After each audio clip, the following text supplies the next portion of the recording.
अस्सलाम वालेकुम।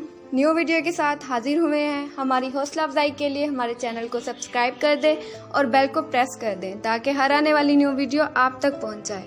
और वीडियो अच्छी लगे तो लाइक और शेयर करना मत भूलिएगा। नौजवान नस्ल मौत से बदतर जिंदगी क्यों गुजार रही है? क्योंकि हम लोग हद से ज़्यादा प्रैक्टिकल हो चुके हैं। हम हर चीज़ को मटेरियलिस्टिक वे में सोचते हैं। हमें कोई बोलता हुआ इंसान अगर चुप नज़र आता है तो पता है हम क्या कहते हैं? ऐसे ही किसी से बात करने का दिल नहीं कर रहा होगा, कोई मसले वाली बात नहीं, इट्स ओके। और अगर कोई शख्स छुप कर रोता हुआ दिखाई देता है तो हम कहते हैं रोने दो, दिल हल्का हो जाएगा, इट्स ओके, कोई मसले वाली बात नहीं है।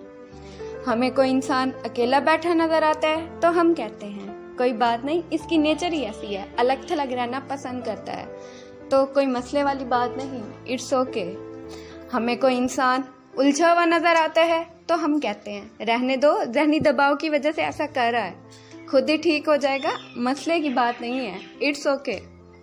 हम समझते ही नहीं कि हमारा इट्स ओके उस नॉट ओके इंसान की आखिरी उम्मीद भी तोड़ देता है और वो शख्स हमेशा के लिए अपने मुंह पर इट्स ओके का टैग लगा लेता है, क्योंकि हम उसे ये एहसास दिलाते हैं कि हमारे लिए उसकी खामोशी, उसका रोना, उसका उखेड़पन कोई मायने ही नहीं रखता, हमें फर्क ही नहीं पड़ता उसकी किसी भी चीज़ से।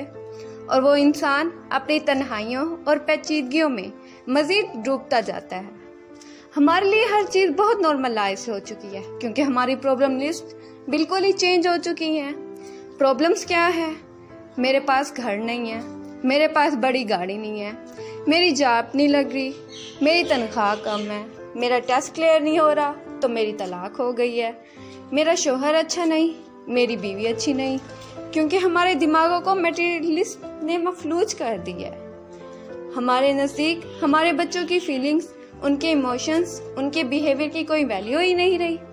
हमें लगता है हम खिला रहे हैं, पिला रहे हैं या पढ़ा रहे हैं तो सब हो गया, फर्ज पूरा।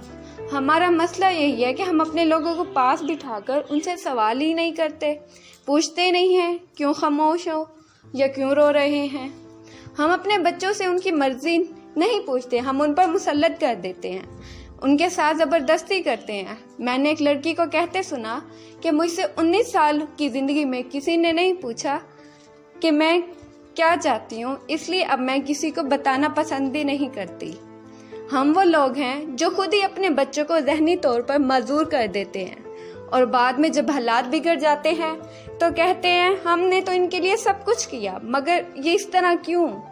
तो समझ जाए ये बात कि जो तमाम अशिया आपने उन्हें देते हैं उनसे ज़्यादा आपका वक्त उनके लिए ज़रूरी है, जो अपने बच्चों को देना चाहिए, जो आप उन्हें नहीं देते। या बच्चों और वालिदैन के दरमियान इस कदर फासला कायम हो चुका है कि बच्चे अपना मसाइल बताने से घबराते हैं, वो डिस्कस नहीं कर पाते, अकेले ही लड़ने की कोशिश करते हैं। तो कोशिश करें इस फासले को कम करें और अपने बच्चों का मुस्तकबिल खुशहाल बनाएं। शुक्रिया। अस्सलाम वालेकुम। न्यू वीडियो के साथ हाजिर हुए हैं।